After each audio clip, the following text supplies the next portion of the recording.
pour moi, les hôpitaux universitaires, c'est d'abord et avant tout savoir donner l'exemple. On est là, on est payé pour ça. Et donc, donner l'exemple d'une certaine honnêteté, ou d'une honnêteté qu'on pense être la plus avancée possible, en fonction bien sûr de ses contradictions personnelles, ou qui sont toujours compliquées, mais je pense qu'il faut être honnête avec soi-même, et puis surtout il faut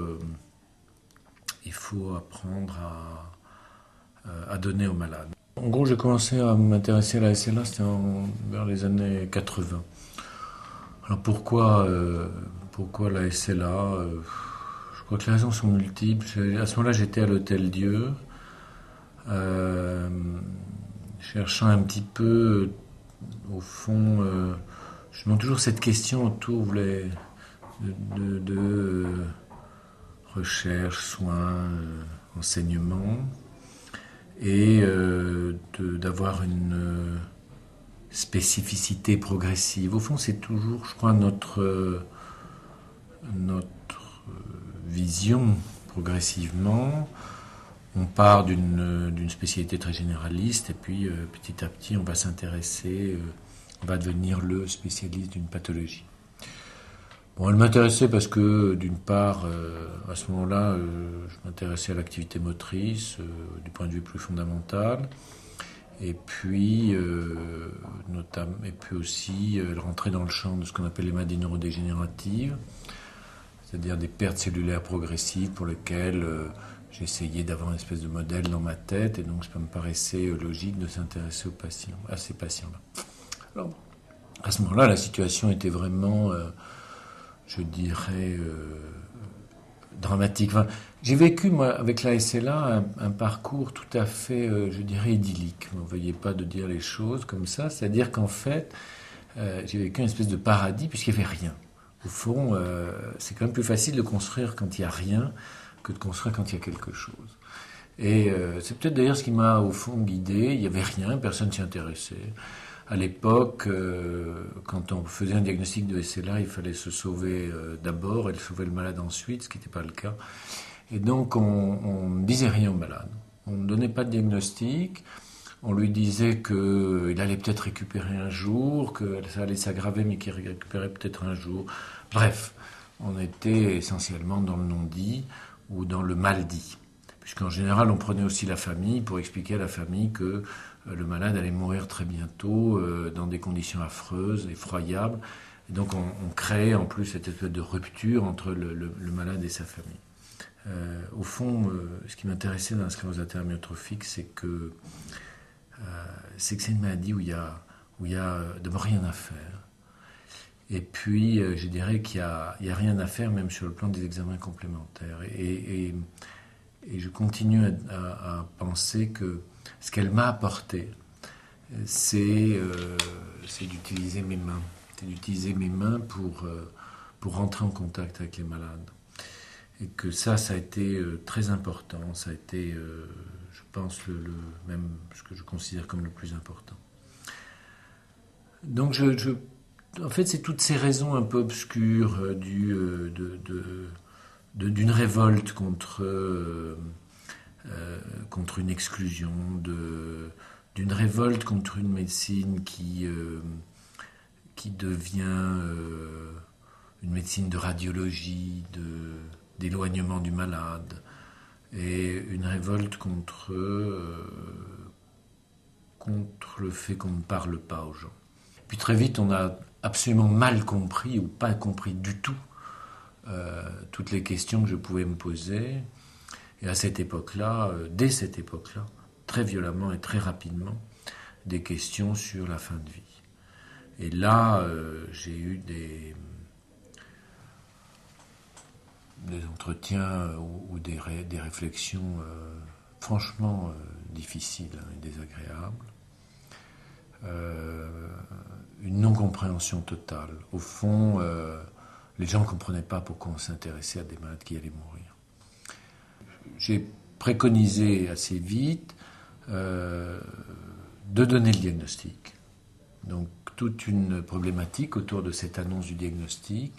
J'ai préconisé très vite de voir le malade tous les 3 mois ou 4 mois, enfin très régulièrement, de le suivre, d'être avec lui, vraiment. Et puis, j'ai préconisé très vite de s'interroger sur les problèmes de fin de vie et de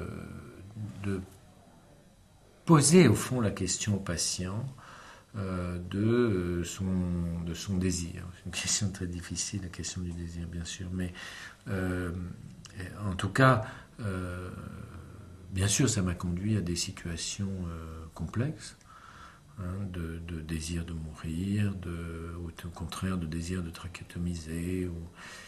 Mais au fond, je trouvais que c'était là qu'était notre savoir, notre position. Et puis après, petit à petit, très vite d'ailleurs, je me suis intéressé aux problèmes respiratoires, un des premiers, à penser qu'il y avait peut-être des choses à faire, avec une écoute rapide de Thomas Similovski à la Salpêtrière. Et vraiment, je lui rends hommage parce qu'on a très vite travaillé ensemble. Il a compris ce que je voulais faire. Et son équipe est vraiment actuellement tout à fait en pointe dans ce domaine.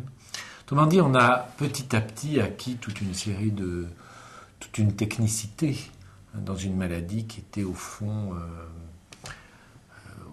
qui n'était pas. Je dirais qu'il n'y avait pas de maladie SLA puisque les gens ne s'en occupaient pas.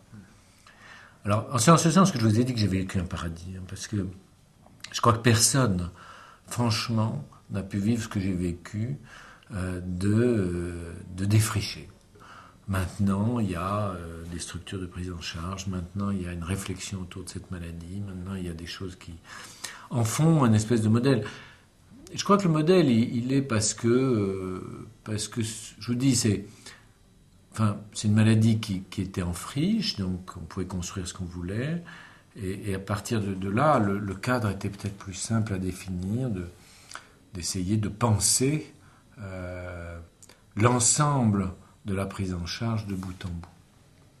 Donc c'est un petit peu pour ça que je crois avoir eu de la chance, et d'avoir peut-être maintenant, au fond, marqué une certaine idée de la prise en charge neurologique.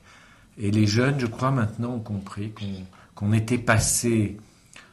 Alors, c'est intéressant, on peut faire encore des beaux diagnostics, je ne dis pas ça, mais on est passé du diagnostic en neurologie à vraiment à la prise en charge, au traitement des choses. Vraiment à quelque chose de beaucoup plus structuré. Et puis il y a eu quand même tout l'épisode de la découverte donc, du Rilutec, la mise en évidence du Rilutec, qui est ce médicament qui agit qui a été le premier médicament dont on a montré qu'il avait une action dans les cellules. Donc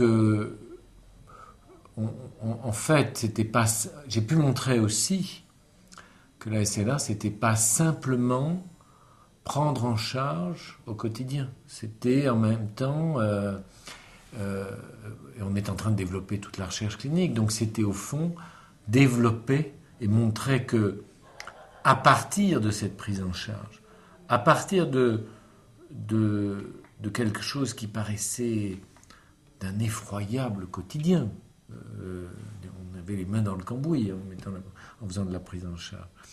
Et bien à partir de là, on pouvait faire autre chose, on pouvait réfléchir à des mécanismes de la maladie, on pouvait développer des traitements, on pouvait développer de nouvelles approches diagnostiques.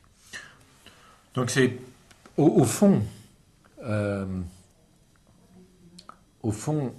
on montrait que vraiment ces trois aspects, le soin, au sens du soin vrai, c'est la prise en charge, la recherche, et pour moi c'est beaucoup la recherche clinique, la recherche thérapeutique, et puis là, maintenant tout le développement du volet formation et enseignement via surtout notre structure de réseau qui est vraiment où on a pu élaborer autour de la formation, de l'information. Donc c'est à partir finalement de de quelque chose qui a pu paraître d'une effroyable trivialité qui était on prend en charge des malades très dépendants et on va les traiter au quotidien de choses aussi, encore une fois, triviales que la salivation, la constipation, des choses qui normalement ne sont pas dans les mains d'un hospitalo-universitaire. À partir de ça, au fond, on peut faire autre chose qui est vraiment dans les missions hospitalo-universitaires.